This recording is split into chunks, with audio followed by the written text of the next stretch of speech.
ময়দান থেকে নিচ্ছি।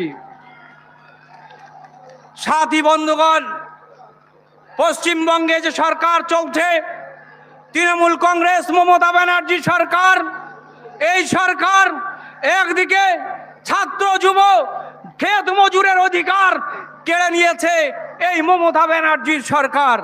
আমরা দেখেছি শিক্ষিত মুসলিম যুবক যখন তারা গুটি গুটি পায়ে আজকে এগিয়ে যাচ্ছে, সমাজে প্রতিষ্ঠিত হতে যাচ্ছে, তাদের এই সমাজে প্রতিষ্ঠিত হওয়ার জন্য তাদের একটা মাধ্যম ছিল ওবিসি সার্টিফিকেট।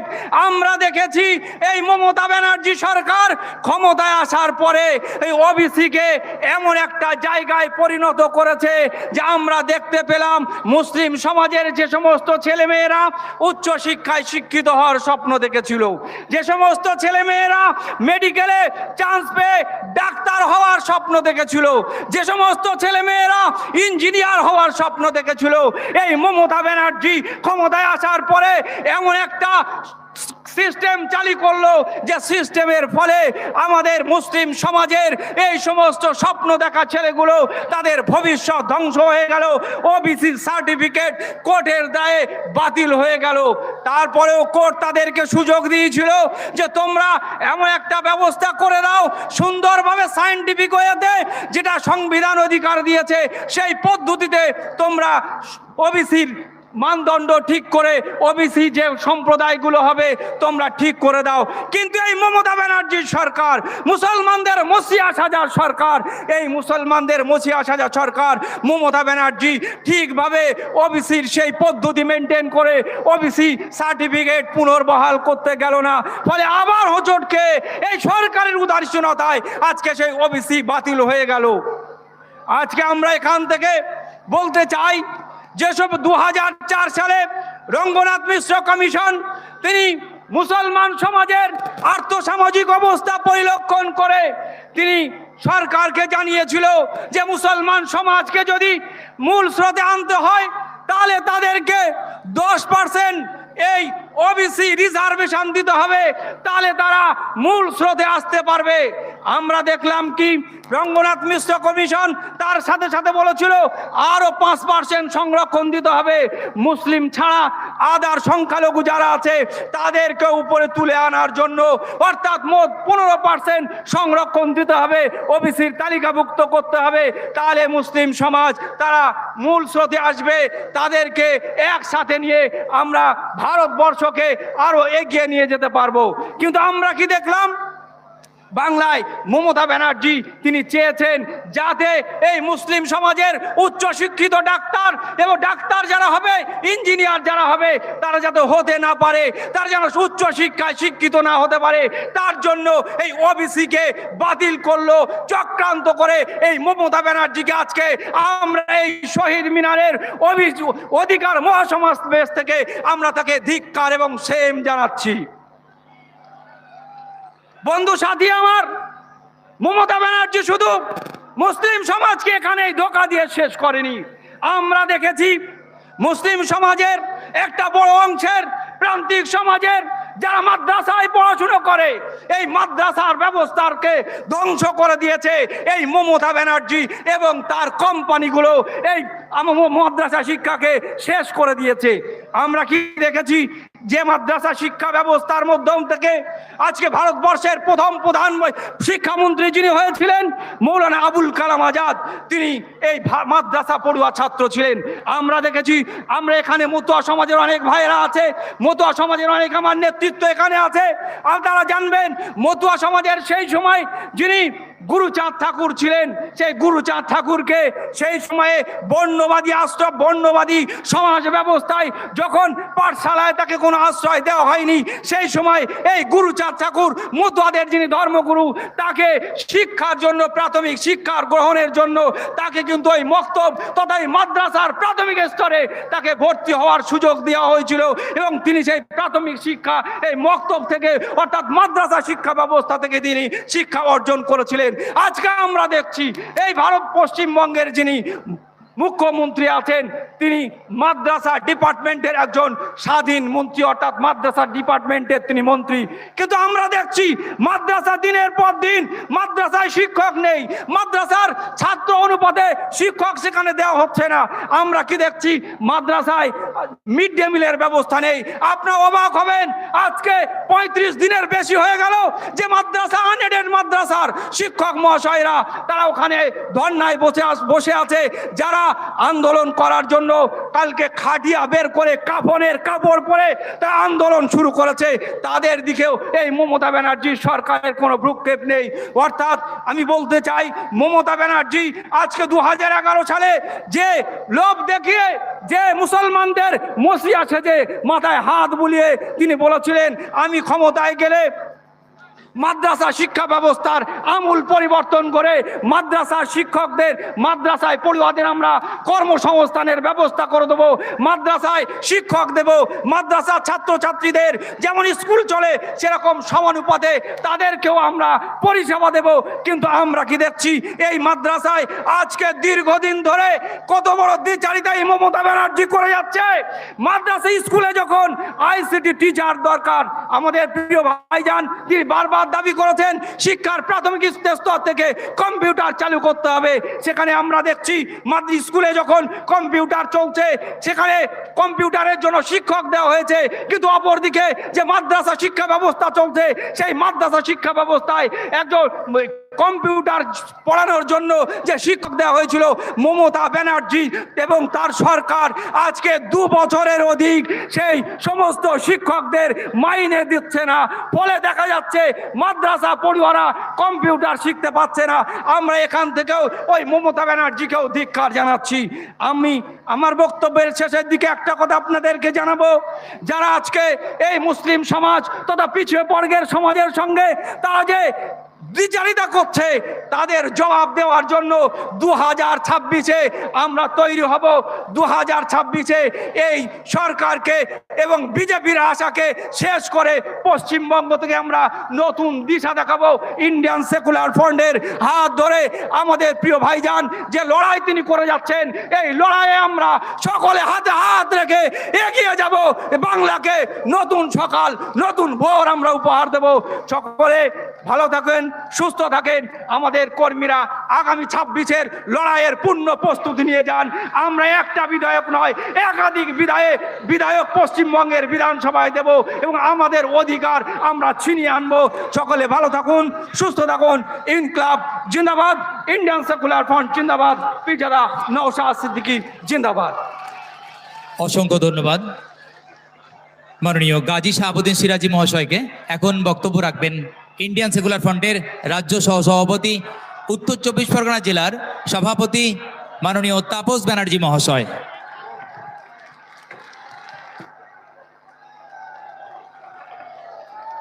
সাথী, সংগ্রামী সাথী, আজকের এই সমাবেশে যারা উপস্থিত হয়েছেন তাদের আমাদের পার্টির পক্ষ থেকে, রাজ্য কমিটির পক্ষ থেকে সংগ্রামী অভিনন্দন জানাই। তার সাথে সাথে আজকের এই ঐতিহাসিক সমাবেশে আমরা আজকে গর্বিত এবং আপ্লুত। গত 2 বছর আমাদের এই অধিকার সমাবেশ ওরা করতে দেয়নি নওশাদ সিদ্দিকীকে ছাড়া। সেই সব আজকে হচ্ছে আপনাদের কঠোর পরিশ্রমের ফসল। আজকের এই সভায় আমাদের চেয়ারম্যান আমাদের সাথে, এটা আমাদের গর্বিত। আমরা কেন ওই সংবিধানের প্রথম কথা যে ভারতবর্ষের সংবিধান 26 তারিখে কুচকাওয়াজের প্রস্তুতি চলছে, আপনারা দেখছেন যে সংবিধানের প্রথম কথা হলো we the people of India, আমরা ভারতীয় জনগণ।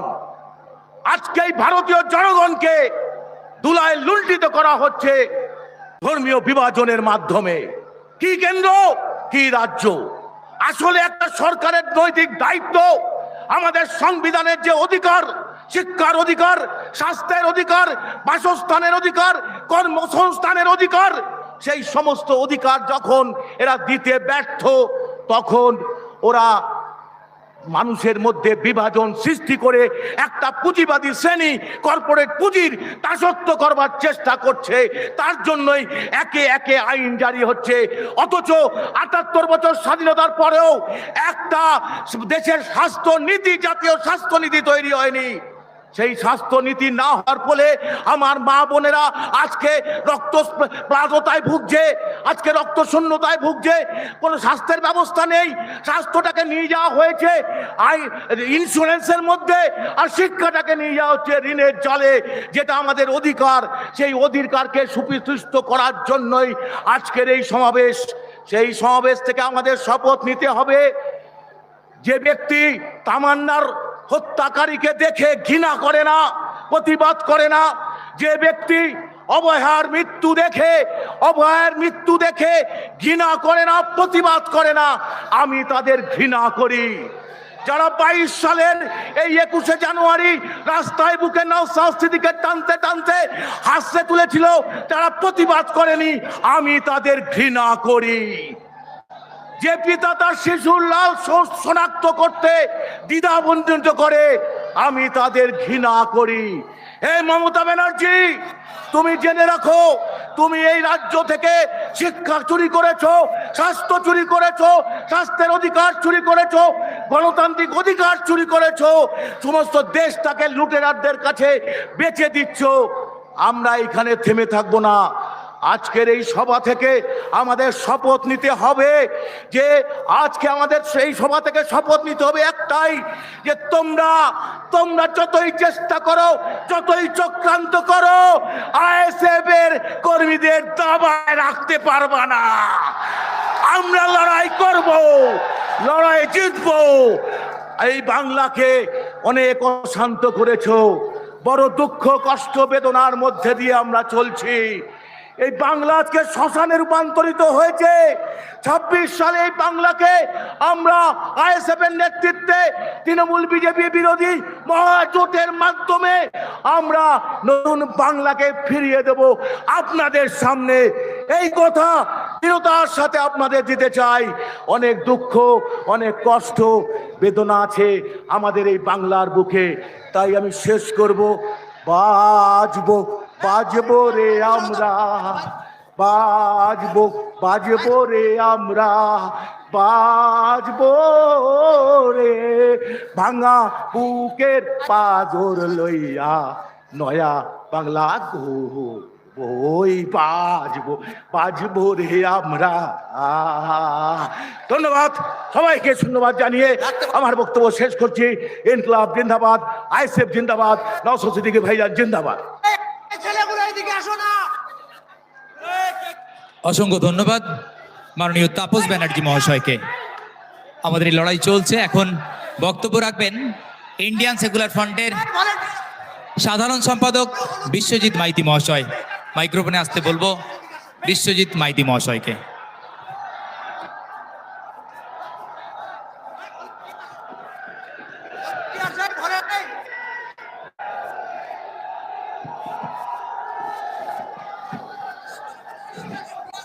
একজন অসুস্থ রয়েছে, মেডিকেল ক্যাম্পে যারা দায়িত্বে আছেন মেডিকেল ক্যাম্পে গিয়ে স্বেচ্ছাসেবকরা থাকবেন।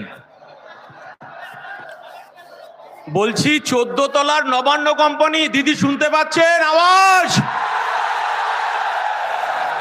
আরে ভাই বস, 22-এ আটকেছেন, 23-এ আটকেছেন, 24-এ মঞ্চে আসতে দেননি, 25-এ মঞ্চে আসতে দেননি, 42 দিন জেল খাটিয়েছেন। আজকে আমরা মঞ্চে এসেছি মমতা বন্দ্যোপাধ্যায়, আমার ভারতবর্ষের সংবিধান প্রণেতা বি.আর. আম্বেদকর আমাদের সংবিধান দিয়েছে, আর এই মঞ্চে তার উত্তরাধিকারী উপস্থিত হয়েছে প্রকাশ আম্বেদকর।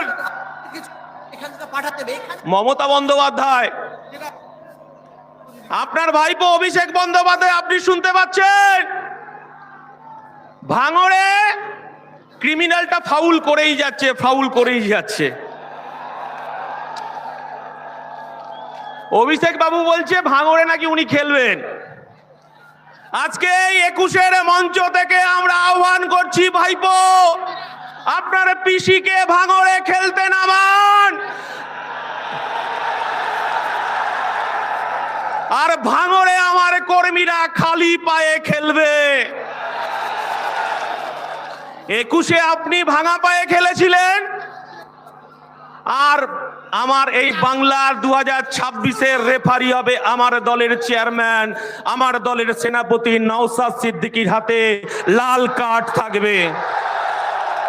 যত ফাউল হবে নওশাদ সিদ্দিকী লাল কার্ড দিয়ে মাঠের বাইরে বার করে দেবে।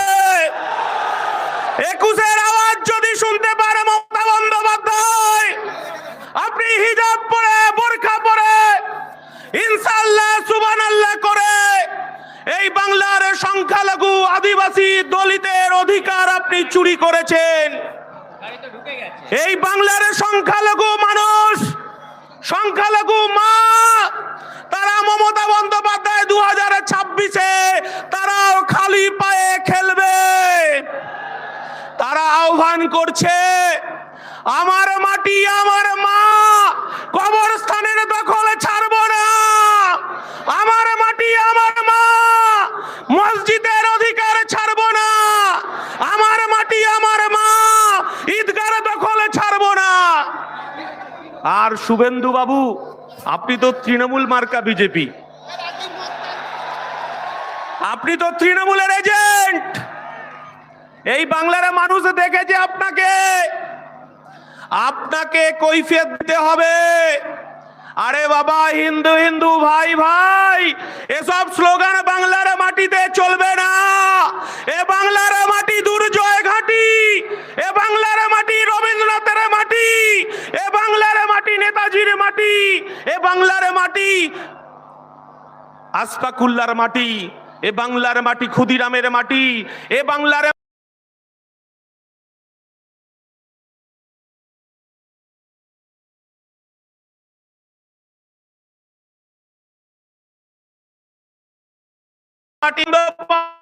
আপনি যতই এজেন্ট শুভেন্দুকে ছেড়ে রাখুন, এ বাংলায় কাজ হবে না।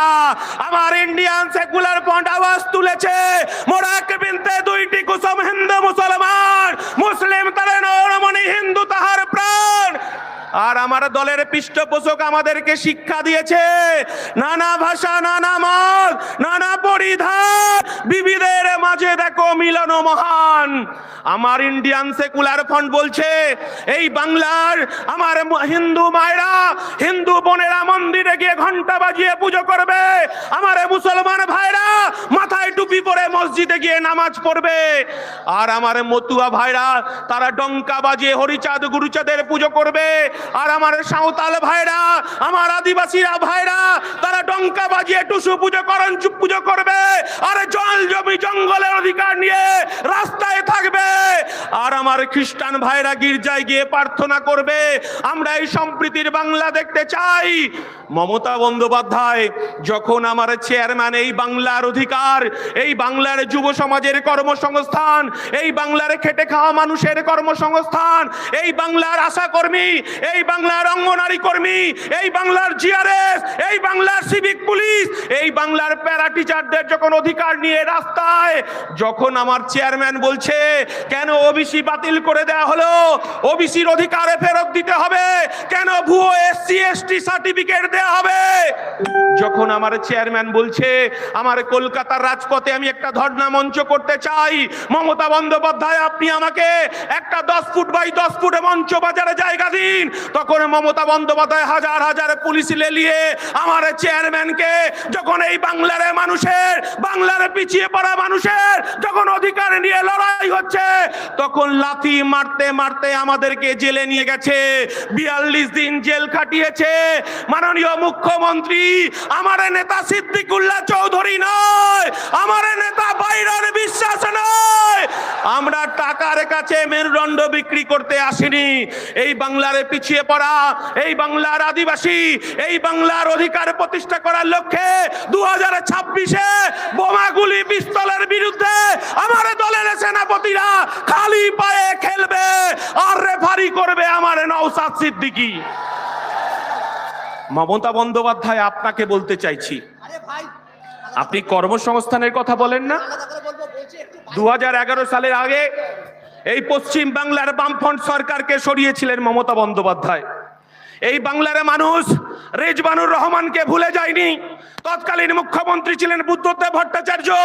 মাননীয় মুখ্যমন্ত্রী তখন কলকাতার রাজপথে আপনি বুকে প্ল্যাকার্ডে ঝুলিয়ে একদিকে রিজবানুর মা, একদিকে রিজবানুর দাদাকে, আর যারা বিদ্যজন তাদেরকে মোমবাতি নিয়ে মিছিল করেছিলেন। আপনি ইনসাফ দেবেন বলেছিলেন। বাংলার মায়েরা কাঁদছে, আপনি লক্ষ্মী ভান্ডার দিয়ে কিনতে পারবেন না। এই বাংলার তিলোত্তমার বিচার চাইছে মমতা ব্যানার্জি, এই বাংলার বিচার চাইছে, তামান্নার বিচার চাইছে, এই বাংলা বিচার চাইছে, হাসখালির বিচার চাইছে মমতা বন্দ্যোপাধ্যায়। আজকে সংবিধান প্রণেতার বংশধরেই মঞ্চে আছে।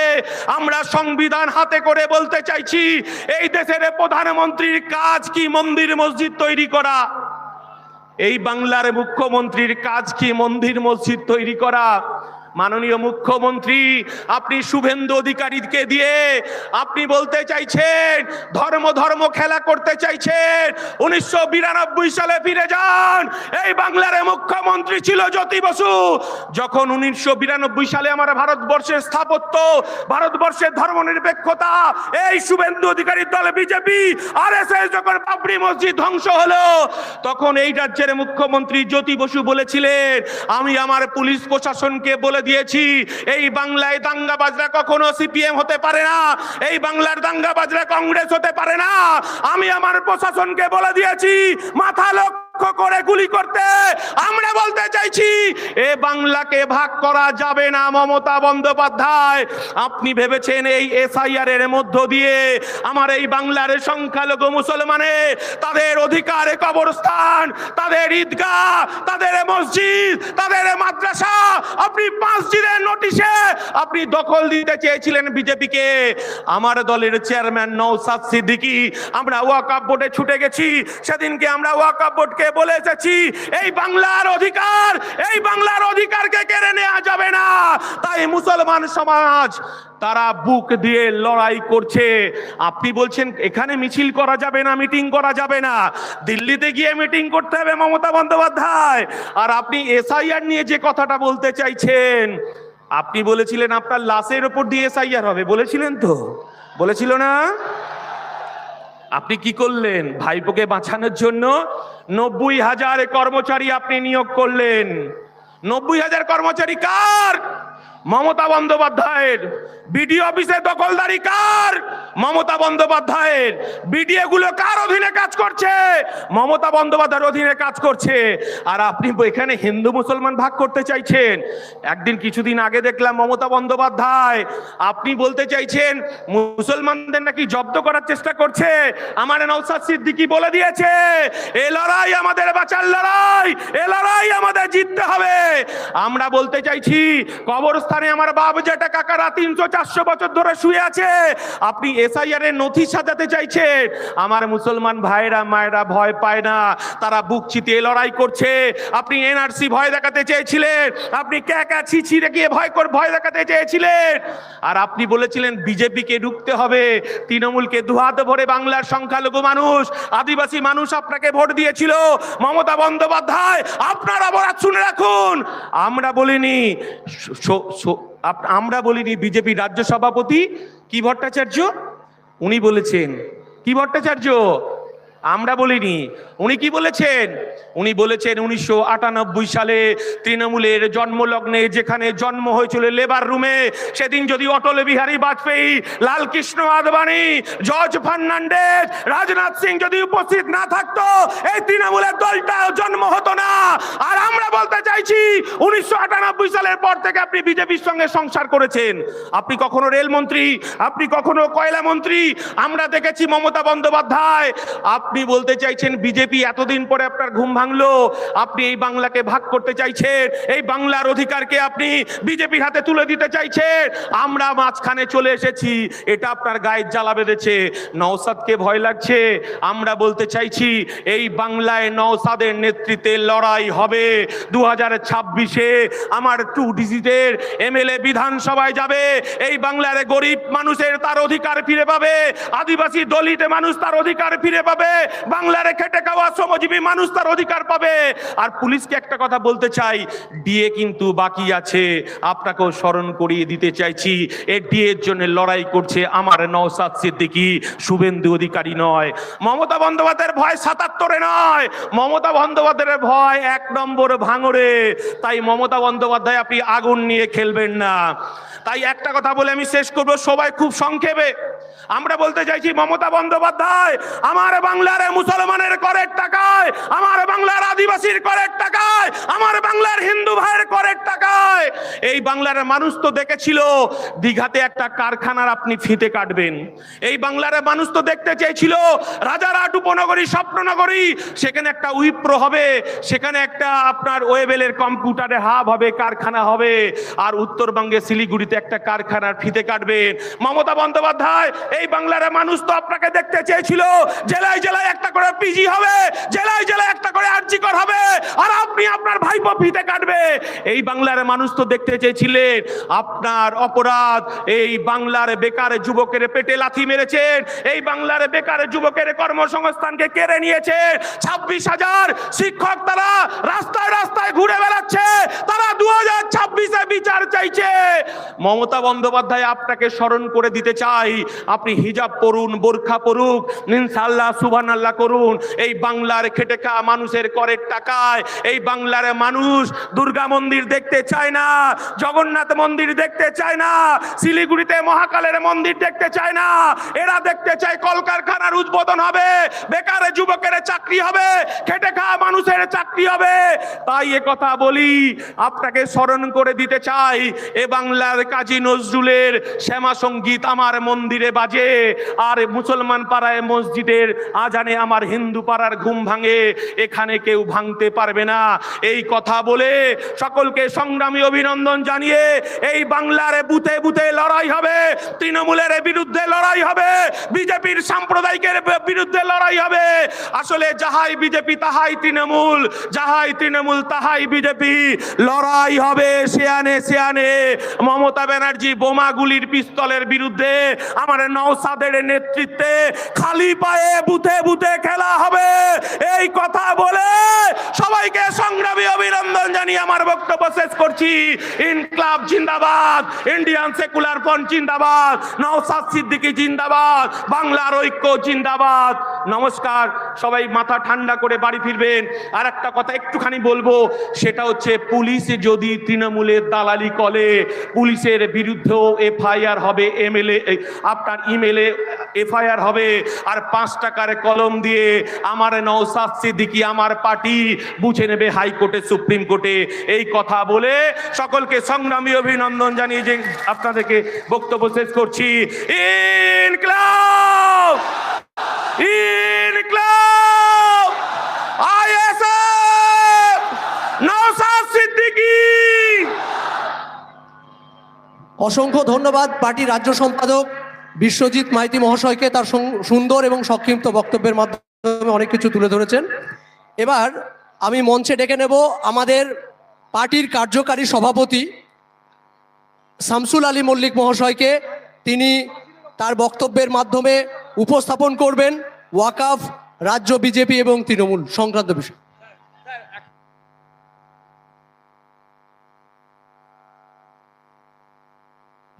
হ্যালো, দুটো ঘোষণা দেব। যে ভাই এখানে আপনার ড্রোন উড়াচ্ছেন, আনঅথরাইজ কাজ করছেন, উড়াবেন না। আমরা আইনের ঊর্ধ্বে কেউ নয়। ড্রোন উড়াতে গেলে পারমিশন নিতে হয়। আমাদের পার্টির পক্ষ থেকে এই ধরনের কোনো আমরা পারমিশন নিইনি। সুতরাং ব্যক্তিগতভাবে কোনো চ্যালেঞ্জ উড়াচ্ছেন, সম্পূর্ণ আইন বহির্ভূত কাজ করছেন। আমাদের পার্টি শিষ্টাচারের কথা বলে, হয়তো ড্রোন উড়ালে দেখতে ভালো লাগবে, কিন্তু আইনের ঊর্ধ্বে আমরা কেউ নয়, উড়াবেন না। দ্বিতীয় কথা, একটি বাচ্চা এই ভিড়ের মধ্যে, আমি ওই জন্য বাচ্চা আনতে মানা করেছিলাম, এখন মিসিং হয়েছে। হ্যাঁ, আচ্ছা, বাচ্চাটা আমাদের স্টেজে আছে, আমরা গ্রিন রুমে পাঠিয়ে দিচ্ছি। আপনারা পিছন দিক থেকে গ্রিন রুম থেকে আপনারা বাচ্চাকে নিয়ে যাবেন।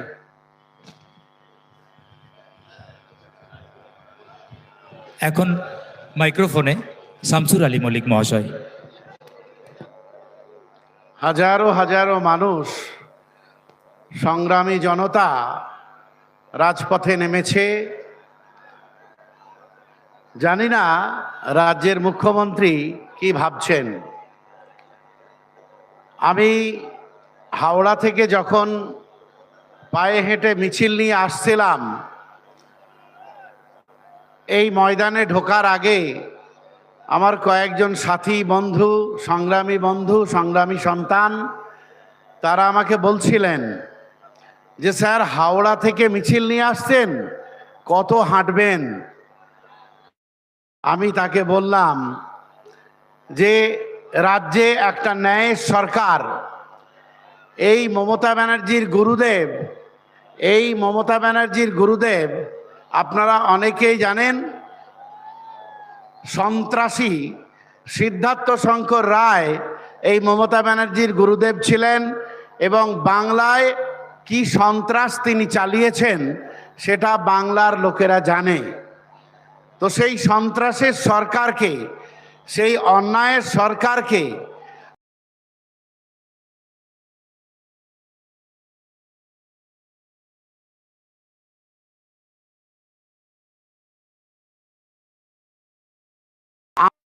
তারই উত্তরসূরি, তারই সুযোগ্য শিষ্যা মমতা ব্যানার্জির নেতৃত্বে এই অন্যায়ের সরকার চলছে। যতদিন না পর্যন্ত এই সরকারকে উৎখাত করতে পারবো, ততদিন এভাবেই রাজপথে হেঁটে বেড়াবো। সবাই আমরা হেঁটে বেড়াবো আমাদের অধিকার আদায়ের জন্য। আমরা হেঁটে বেড়াবো আপনার মায়ের, আপনার কন্যার অধিকার আদায়ের জন্য। একটু আগে বিশ্বজিৎ দা শুভেন্দু অধিকারীর কথা, হিন্দু ভাই ভাই,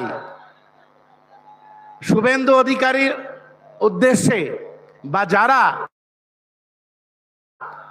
মনে করেন শুভেন্দু অধিকারীরা ঠিক স্লোগান দিচ্ছেন হিন্দু ভাই ভাই, যদি হিন্দুদের ঐক্য তৈরি হয় তাহলে তো ভাই কারোর আপত্তি থাকার কথা নেই। আমারও কোনো আপত্তি নাই, হিন্দু ভাই ভাই হোক। কিন্তু শুভেন্দু অধিকারী তার কাঁথি শহরে যে পেট্রোল পাম্প আছে, শুভেন্দু অধিকারীর উদ্দেশ্যে বলতে চায়, আপনি হিন্দু ভাই ভাই স্লোগান দিন, আপনার ওই 5 কাউন্টার বিশিষ্ট যে বড় পেট্রোল পাম্পটা আছে, সেই পেট্রোল পাম্পে আপনি একটা বড় ব্যানার লাগান, হিন্দু ভাই ভাই, মুসলমানের তেল নাই। ও মুসলমানের সঙ্গে তেলের ব্যবসা করব আর হিন্দু ভাই ভাই স্লোগান দেব। শুভেন্দু অধিকারীরা হিন্দু রাষ্ট্রের স্লোগান দিচ্ছে। ভাই কারোর আপত্তি আছে যদি হিন্দু রাষ্ট্র করতে পারো? ভারতবর্ষের মানুষ করতে তোমাদের দেবে না, দেশের মানুষ তো দেবে না, সেটা তো অন্য প্রশ্ন। আমার ব্যক্তিগতভাবে কোনো আপত্তি নেই, কিন্তু শুভেন্দু অধিকারীদের কাছে প্রশ্ন, তোমরা যে হিন্দু রাষ্ট্র গঠন করবে, সেই হিন্দু রাষ্ট্রে কি তোমরা মোদি এই গ্যারান্টি দিতে পারবে, অমিত শাহ এই গ্যারান্টি দিতে পারবে যে মুসলমানরা না হলে টায়ার পাংচার সারিয়ে তারা খাবার জোগাড় করে, তারা আজীবন টায়ার পাংচারই সারিয়ে যাবে? তোমাকে তা নিয়ে ভাবতে হবে না। তুমি যে সরকারে আছো, তুমি গ্যারান্টি দাও আমার প্রত্যেকটা ঘরের হিন্দু সন্তানের কর্মসংস্থানের ব্যবস্থা করতে পারবে? সে গ্যারান্টি তুমি দিতে পারবে না। তুমি গ্যারান্টি দিতে পারবে যদি হিন্দু রাষ্ট্র গঠিত হয়, তাহলে মুসলমান, খ্রিস্ট থেকে আরম্ভ করে আদিবাসী, অন্যান্য জনজাতির যত মানুষ আছে, তারা 60 টাকা মিনিকিট চাল কিনে খাবে, আর হিন্দু ঘরের সন্তান, হিন্দু ঘরের বাপ ভাইয়েরা তারা 30 টাকা কেজি চাল কিনে খাবে। এই গ্যারান্টি তুমি দিতে পারবে শুভেন্দু অধিকারী? তবে হিন্দু রাষ্ট্র গঠনের কথা বলো। হিন্দু রাষ্ট্র গঠনের কথা বলছো, হিন্দু হিন্দু ভাই ভাইয়ের কথা বলছো, আমাদের কোনো আপত্তি নেই। আমি ব্যক্তিগতভাবে বা আমার পার্টির চেয়ারম্যান ব্যক্তিগতভাবে আমরা দায়িত্ব নিয়ে বলছি, আমার মনে হয় এই মুহূর্তে ভারতবর্ষে হাতে গোনা কয়েকটা রাজনৈতিক দল আছে যারা সেকুলারিজমকে প্র্যাকটিস করে, যারা ধর্মনিরপেক্ষতা প্র্যাকটিস করে। শুভেন্দু অধিকারীদের উদ্দেশ্যে জানাতে চাই, আরজি করে তিলোত্তমা বিচার পেল না কেন? যদি হিন্দু হিন্দু ভাই ভাই হয় তাহলে তিলোত্তমার বাবা তো নওশাদ সিদ্দিকীর বংশধর ছিলেন না। তিলোত্তমার বাবা তো আমাদের মাহিউদ্দিনের বংশধর নয়। তিলোত্তমার বাবা তো আমার বংশধর নয়, আমার ধর্মের অনুসারী নয়। তিলোত্তমার বাবা তাহলে কেন বিচার পেল না? হিন্দু হিন্দু ভাই ভাই স্লোগান দেওয়ার আগে শুভেন্দু অধিকারীকে জবাব দিতে হবে। এভাবে হিন্দুদের বোকা বানানোর চেষ্টা করছে শুভেন্দু অধিকারীরা। আর ঠিক সেই সময়ে আরএসএস এর দুর্গা মমতা বন্দ্যোপাধ্যায় তিনি নিজেকে বড় হিন্দু প্রমাণ করার জন্য নানান কর্মসূচি নিচ্ছেন। ভাই আপনারা বলুন, এ রাজ্যের বাঙালি হিন্দুরা, তাপসদা আছেন, বিশ্বজিৎদা আছেন, তারা বলবেন, আপনারাও বলুন, এ রাজ্যের বাঙালি হিন্দুরা দুর্গা পুজো করার জন্য কোনোদিন সরকারের থেকে 5 টাকা চেয়েছিল? কোনোদিন টাকা চাইনি।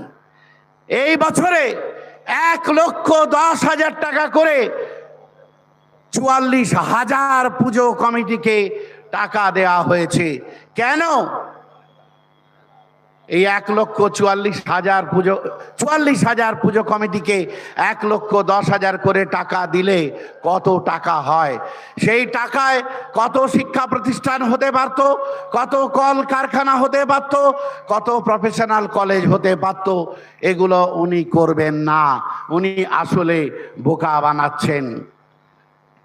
আমি আপনাদের কাছে আরো 2-1টা প্রশ্ন রাখবো। উনি দুর্গা অঙ্গন করেছেন জানেন তো? সল্টলেকে দুর্গা অঙ্গন করেছেন আপনারা জানেন তো? শিলান্যাস করেছেন কয়েকদিন আগে। এত দুর্গা মণ্ডপ রয়েছে, এত দুর্গা মন্দির রয়েছে, সরকারি টাকায়, যেখানে বিজেপিও ভয় পায়। আমাদের সংবিধানে যেহেতু কোনো অপশন নেই যে সরকারি খরচে ধর্ম করা যাবে, সেখানে মমতা বন্দ্যোপাধ্যায় ওসব ভয় পান না। দুর্গা অঙ্গনে শিলান্যাস করেছেন, কেন এত তাড়াহুড়ো করলেন আপনারা জেনে রাখুন। দুর্গা অঙ্গন যে জমিতে হয়েছে, একরের পর একর জমি, সেই জমি আসলে সল্টলেকের জমি আপনারা জানেন, ওটা হচ্ছে এসইজেডের জন্য নেওয়া জমি, অর্থাৎ স্পেশাল ইকোনমিক জোন। অর্থাৎ ওখানে বসবাসের জায়গা ছাড়া সল্টলেকে কোনো ধর্মালয়ও তৈরি করা যাবে না। তাই অনেক লড়াই করেও মসজিদ তৈরি করতে পারেনি, ঈদগাহ তৈরি করতে পারেনি। ওখানে উনি দুর্গাঙ্গন তৈরি করলেন।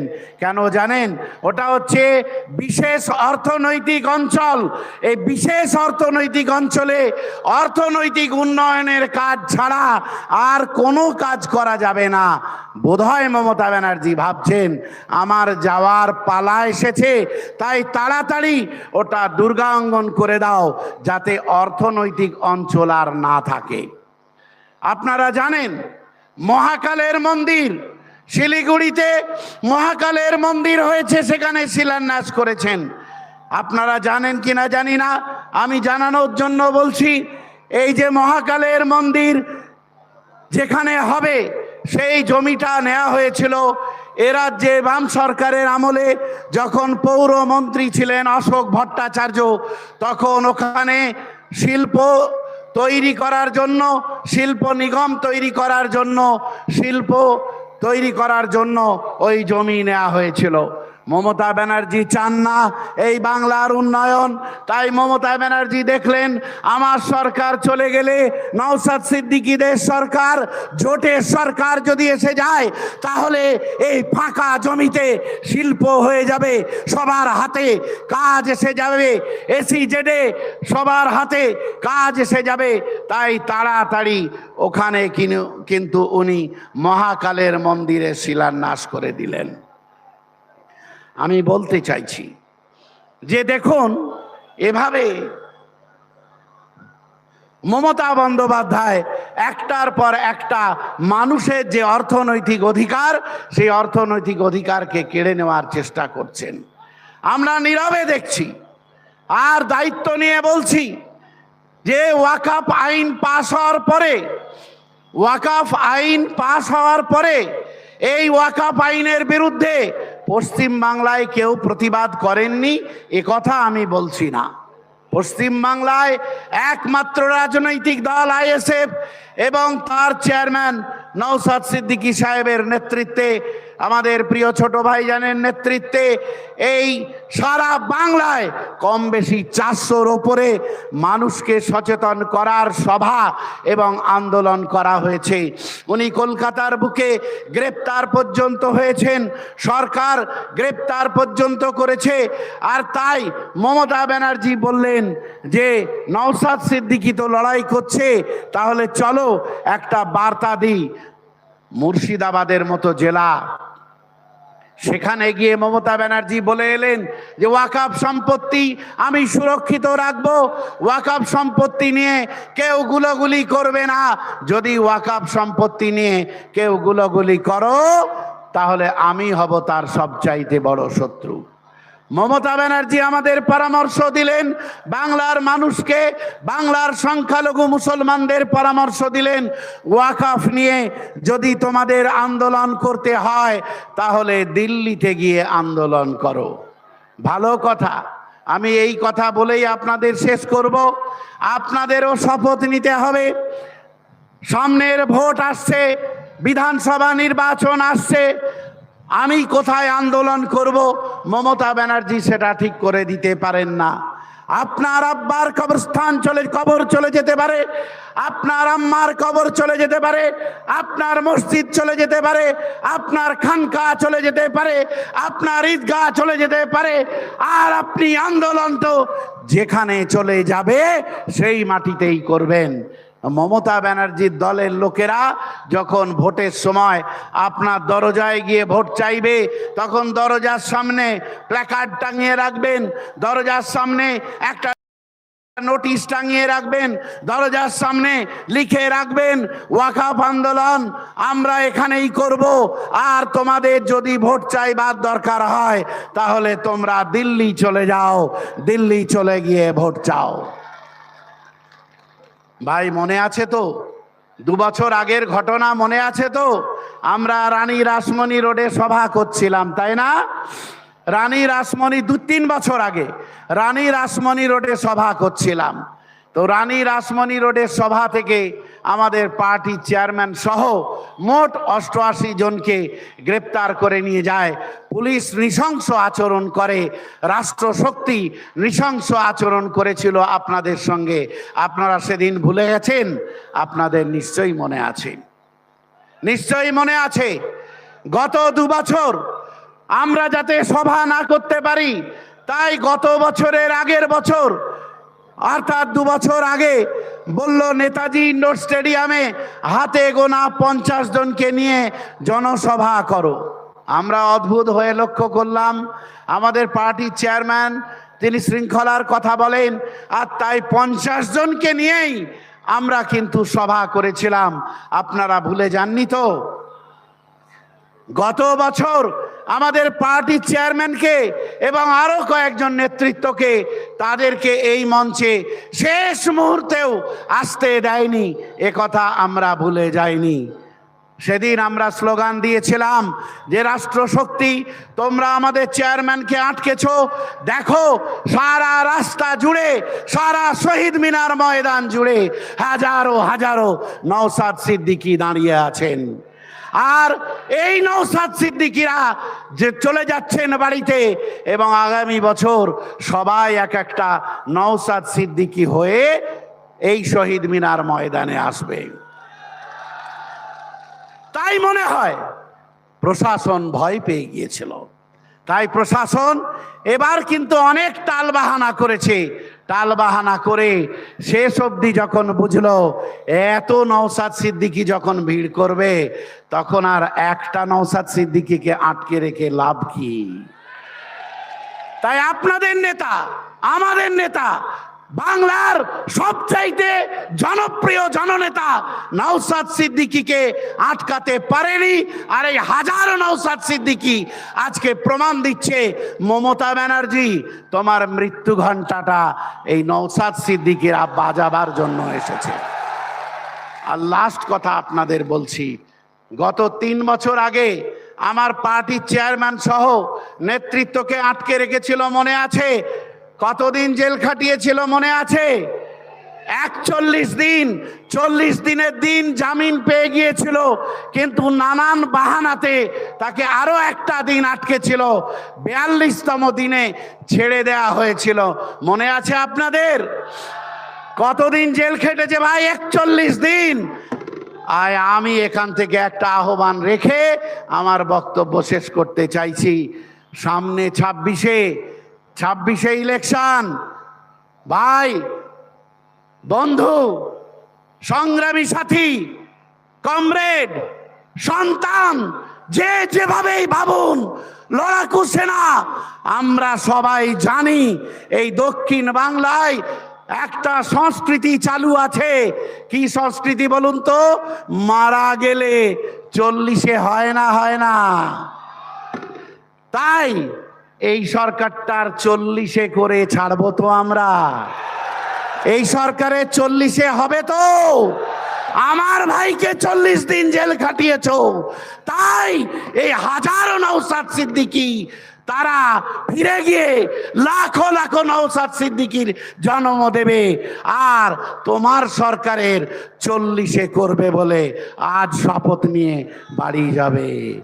হবে তো? ইনকিলাব জিন্দাবাদ, জিন্দাবাদ, জিন্দাবাদ, আইএসএফ জিন্দাবাদ। জিন্দাবাদ, জিন্দাবাদ। আমি জানি অনেক আঘাত আসবে আমাদের উপরে, কিন্তু আঘাত সহ্য করা যাবে তো? আমি একটা গানের কলি বলে শেষ করছি। যত আঘাত করো সব সামলে নেব,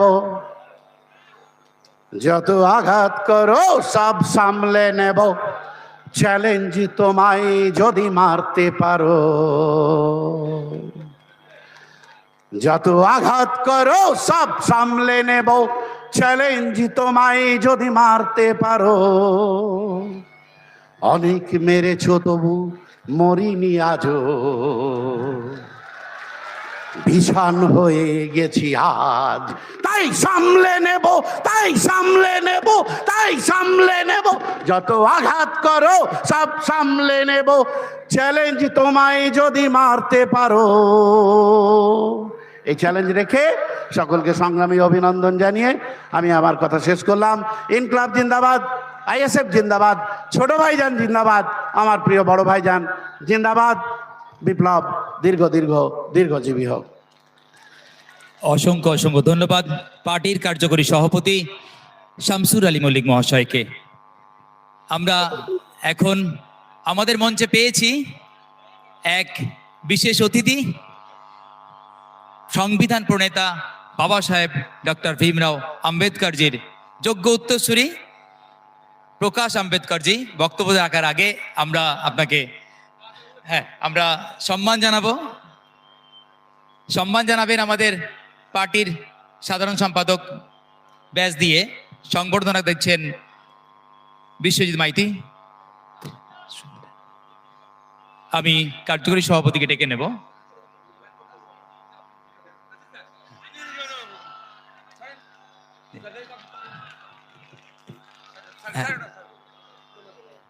কার্যকরী সভাপতিকে বলবো উত্তরীয় দিয়ে, শাল দিয়ে উত্তরীয় দিয়ে সম্মান জানাচ্ছেন প্রকাশ আম্বেদকরজিকে। তিনি মহারাষ্ট্র থেকে এসছেন, প্রাক্তন এমপি, দলিত বহুজন মানুষের অন্তরের মানুষ, তাকে সংবর্ধনা জ্ঞাপন করছেন বাংলার অন্তরের মানুষ পীরজাদা নওশাদ সিদ্দিকী ভাইজান সংবর্ধনা জ্ঞাপন করছেন ডক্টর বাবা সাহেব আম্বেদকরের যোগ্য পৌত্র প্রকাশ আম্বেদকর জিকে। উনি দুবারের ইলেক্টেড মেম্বার ছিলেন, মেম্বার অফ পার্লামেন্ট ছিলেন, আর একবার রাজ্যসভা জি সাংসদ ছিলেন। এখন মাইক্রোফোনে যাবেন। প্রকাশ আম্বেদকর জি বক্তব্য রাখছেন, করতালি দিয়ে একবার অভিনন্দন জানানো হোক। हमारे हिंदुस्तान में दलित, आदिवासी और मुसलमान अल्पसंख्यकों को जो अधिकार दिया गया है संविधान में, उसी संविधान का उपकार जो था बाबा साहेब भीमराव अंबेडकर के उत्तराधिकार प्रकाश अंबेडकर जी आपके मंच पे है, उनको लेके वही लड़ाई आज का हिंदुस्तान करेगा, ये हम लोग वादा करते हैं। मैं आप सभी की माफी चाहूंगा, बंगाली मुझे आती नहीं है, मैं आपसे हिंदी में ही बात करूंगा। बाजाए इंडियन सेक्युलर फ्रंट के चेयरमैन और एमएलए नौशाद सिद्दीकी जी, सम्मानित मंच, उपस्थित सभी भाइयों बहनों और प्रेस के पत्रकारगण, आज का जो दौर है, ये दौर मैं मान के चलता हूं कि एक चैलेंज का दौर है।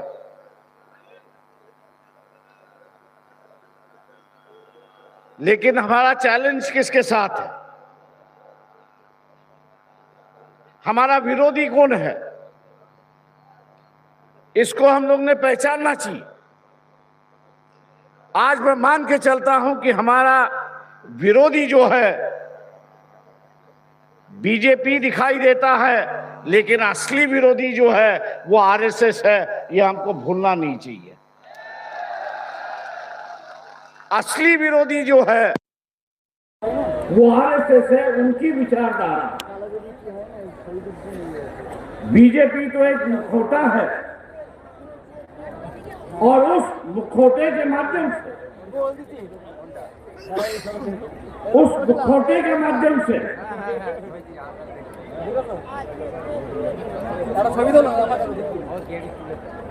इस मुखौटे के माध्यम से राज्यों की और केंद्र की सरकारें अपने कब्जे में ईवीएम के माध्यम से ले रहा है।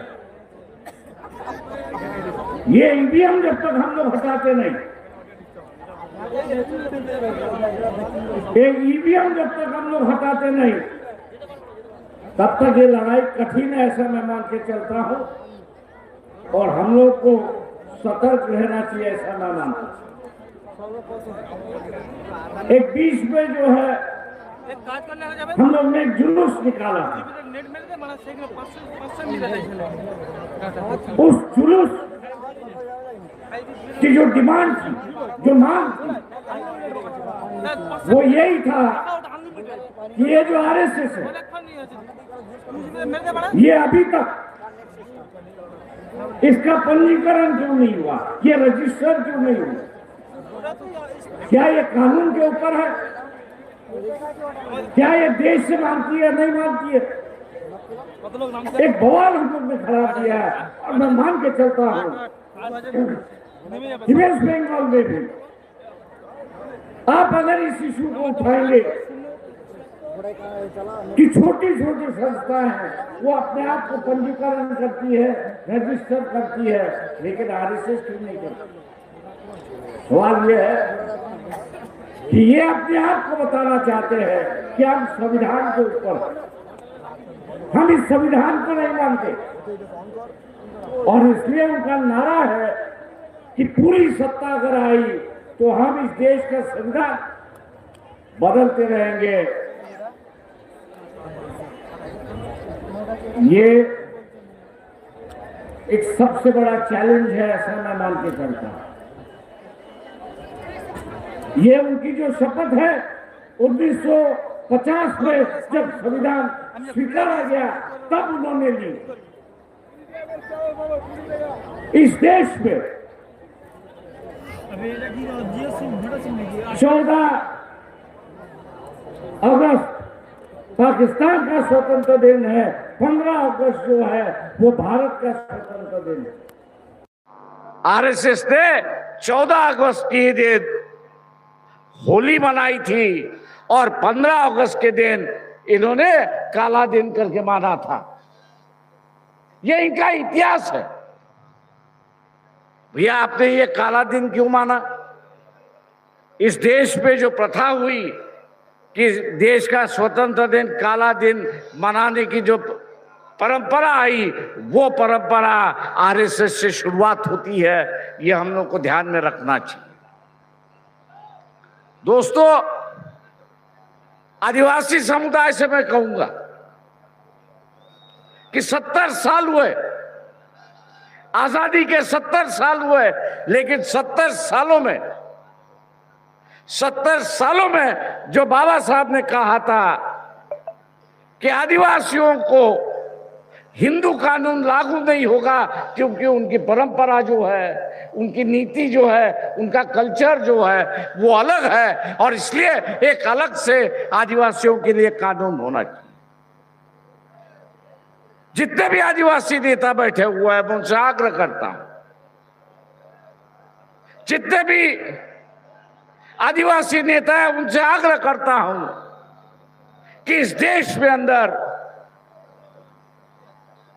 आपको अगर बिरसा मुंडा की तरह, इस देश के अंदर बिरसा मुंडा की तरह अगर आपकी पहचान बनानी है, अलग से एक पहचान बनानी है, तो आपको आदिवासियों का सम्मेलन लेकर, आदिवासियों का सम्मेलन लेकर यह मांग करनी होगी कि 70 साल के बाद भी जो कानून आदिवासियों के लिए बना नहीं है वो इस देश पे बनना चाहिए और उसकी हम लोग मांग यहां पर करते हैं।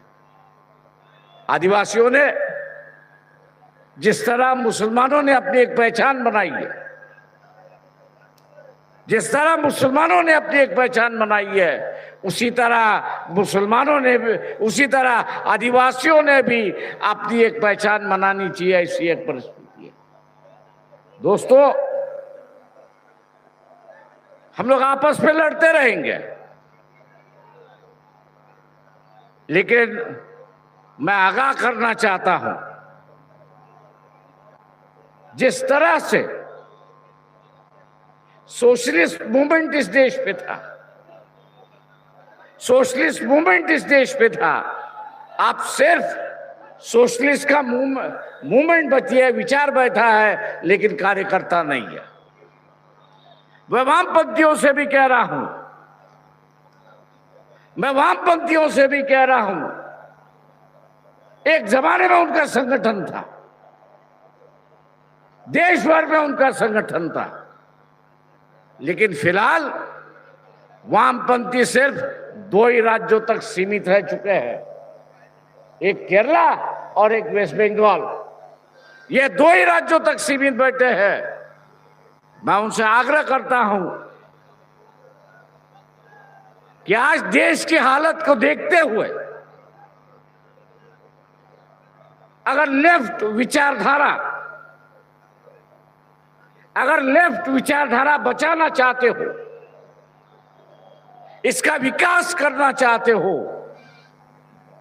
तो समझौते की राजनीति के लिए तैयार हो जाओ, वरना दूसरे राज्यों से जैसे अब मिट गए वैसे यहां से भी मिटना अपना शुरुआत हो जाए। मैं एक लॉस मानता हूं इसको, मैं इसको जो है लॉस मानता हूं। ये एक बहुत भारी नुकसान होगा देश को अगर वामपंथियों की ताकत अगर कम होती है। अगर वामपंथियों की ताकत अगर कम होती है तो ये देश का सबसे बड़ा नुकसान होगा। और इसलिए वामपंथी नेताओं से मैं अपील करता हूं कि नजाकत को देखिए, वक्त को देखिए और वक्त के मुताबिक चलना आप सीखिए। दलितों ने अपनी आइडेंटिटी जो है वो बरकरार रखी है। कई बार उस पर हमला हुए, मिटाने की कोशिश हुई, लेकिन राज्यों में अंदर दलितों ने अपनी एक आइडेंटिटी बरकरार रखी है। मैं अब उनसे कह रहा हूं कि बाबा साहब ने संविधान के माध्यम से इस देश के अंदर जो आर्थिक उत्पीड़न था, आर्थिक लूटमार थी, उसको रोकने के लिए बाबा साहब ने प्राइवेटाइजेशन को विरोध किया था और पब्लिक सेक्टर को बढ़ावा दिया था।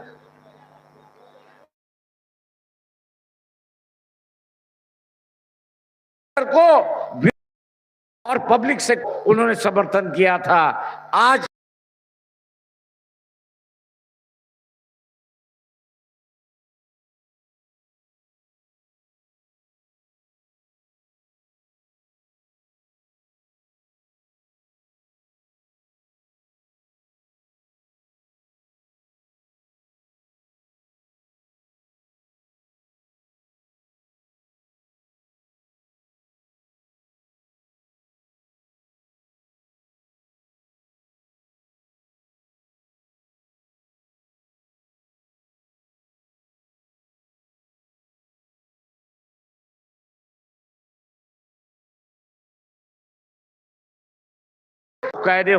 कैदी बनाने के लिए तैयार हो जाएंगे, ऐसी स्थिति है। और इसलिए दलितों का मुझसे ज्ञान बनाइए, जो बनी है उसको दोबारा उभारिए, एक अलग से सम्मेलन आप कर लीजिए और उस सम्मेलन में कहिए कि हम प्राइवेटाइजेशन के खिलाफ है, क्योंकि प्राइवेटाइजेशन ने इस देश को ऐसे कतार पर खड़ा कर दिया है, इस देश पे ऐसे कतार यहां पे खड़ा किया है कि हम लोग 6 महीने के अंदर अर्थव्यवस्था जो है वो लड़खड़ाती दिखाई देगी देश की। 6 महीने के अंदर इस देश की अर्थव्यवस्था जो है वो लड़खड़ाती देखने मिलेगी, ऐसी एक परिस्थिति है। मित्रों, आप पर काफी बड़ी जिम्मेदारी है। एसआरए के माध्यम से करीब 1.5 करोड़ वोटर जो है वो निकाले जाएंगे। 1.5 करोड़ वोटर जो है वो निकाला जाएगा और 1 करोड़ फर्जी वोटर उसमें ऐड किया जाएगा। ये साजिश है, ये इलेक्शन कमीशन के माध्यम से साजिश। इस साजिश को आपको रोकना होगा और इस साजिश को अगर आपको रोकना है तो जो आरएसएस के खिलाफ है उसको बंद बनाना होगा। उस पे विचार तय करने होंगे, मन बनाना होगा कि जिस दिन वोटिंग होगा उस दिन पूरी ताकत से हर एक वोट आरएसएस के खिलाफ जाएगा और जो गठबंधन एसएफआई होगा उसके साथ हम लोग रहेंगे। ये उम्मीद मैं आप लोगों से यहाँ पे करता हूं और उम्मीद करता हूं कि नजदीक में चुनाव है। बंगाल की जनता से मैं उम्मीद करता हूं कि लेफ्ट ओरिएंटेड स्टेट है, आप इस स्टेट को आरएसएस और बीजेपी का अड्डा होने से बचा दीजिए। आरएसएस और बीजेपी का वेस्ट बंगाल को अड्डा होने से बचा दीजिए, वरना ये क्या करेंगे पता नहीं है। और इसलिए दोस्तों, परिस्थिति जो है बेकाबू होते जा रही है देश की। जिम्मेदारी राजनीतिक दलों पर है, मैं मान के चलता हूं, लेकिन आपका साथ और सहकार्य जब तक मिलता नहीं, आपका साथ और सहकार्य जब तक मिलता नहीं, तब तक ये बेकाबू हुई परिस्थिति को हम लोग काबू नहीं कर सकते। ऐसी एक परिस्थिति मैं मुसलमानों से ये कहूंगा कि ये जो संविधान है, ये अमल पर संविधान है। यहां मुसलमानों को सत्ता में जाने की इजाजत है और अपना धर्म निभाने की भी इजाजत है। कोई रोक नहीं है, कोई ठोक नहीं है। इसलिए मुसलमान अगर इकट्ठा होकर ये आरएसएस से पूछता है कि भैया क्या क्या वजह है कि आप ये संविधान बदलते हो, आप इकट्ठा होकर, मुसलमान अगर इकट्ठा होकर ये अगर पूछेगा आरएसएस से, भैया इस संविधान में क्या कमी है ये बताओ, आप ये संविधान बदलना क्यों चाहते हो, तो आरएसएस को जवाब देना होगा कि वो क्यों बदल रहे। मैं उम्मीद मुसलमानों से करता हूं कि वो इस सवाल को उठाएंगे और एक लंबी चर्चा इस देश में शुरुआत करेंगे और संविधान को हम लोग बचाएंगे। यही उम्मीद लेते हुए यहाँ नौशाद सिद्दीकी और उनके सभी साथियों ने मुझे बुलाया, निमंत्रण दिया, सम्मान दिया। मैं उनका दिल से शुक्रिया करता हूं, आभार मानता हूं और आपकी रजा लेता हूं। खुदा हाफिज। শুক্রিয়া। এবার 2025 21শে জানুয়ারি যেই মঞ্চে রাজ্য সরকার, একটা সম্পূর্ণ সরকার শাসক দল মমতা ব্যানার্জি যাকে আটকে দেওয়ার জন্য সর্বশক্তি ব্যবহার করেছিল, কিন্তু সালটা পাল্টে গেছে। এখন আমরা দাঁড়িয়ে আছি 2026-এর 21শে জানুয়ারি, শহীদ মিনারকে সামনে দাঁড়িয়ে রেখে যাকে হাজির করাবো আমরা বলেছিলাম, তাকে আজকে কলকাতার মাটিতে হাজির করেছি, মঞ্চে দাঁড় করিয়ে রেখেছি। আমাদের বিধায়ক, আমাদের গর্ব, এই মঞ্চে দাঁড়িয়ে 2025-এ আসতে না দেওয়ার কারণে কান্না এসেছিল চোখে, আজকে আনন্দ অশ্রু আসছে, আজকে আনন্দে চোখে জল আসছে। আপনি পারেননি মমতা ব্যানার্জি আটকে রাখতে, 2026-এও আটকে রাখতে পারবেন না। চ্যালেঞ্জ থাকলো এই সভামঞ্চ থেকে, নওশাদ সিদ্দিকী বাংলার মানুষের মনে বাস করে, নবাবের রাজত্ব হৃদয় সিংহাসনে। এবার সেই পীরজাদা নওশাদ সিদ্দিকী মহাশয়কে আমরা বরণ করে নেব।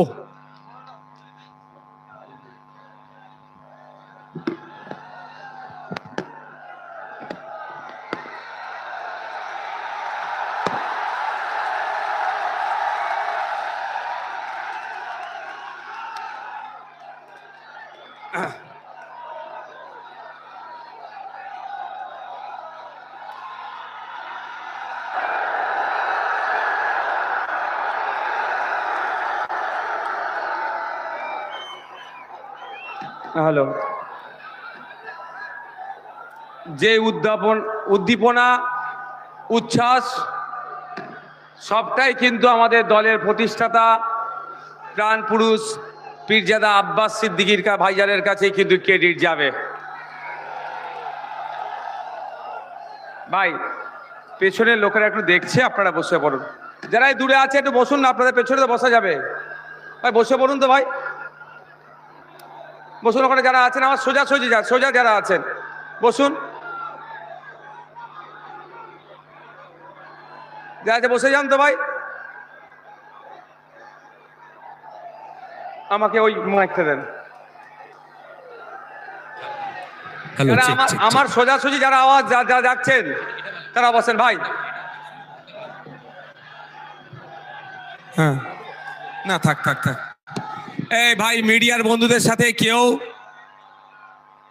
কেউ মিডিয়ার বন্ধুদের সাথে কোনো খারাপ আচরণ করবেন না। আপনারা ঠিক করে বসতে পারেননি বলে আমি কিন্তু একবার জাস্ট বসেছিলাম, তারপরে সারাক্ষণ কিন্তু আমি দাঁড়িয়ে আছি, আপনারা লক্ষ্য করেছেন কি?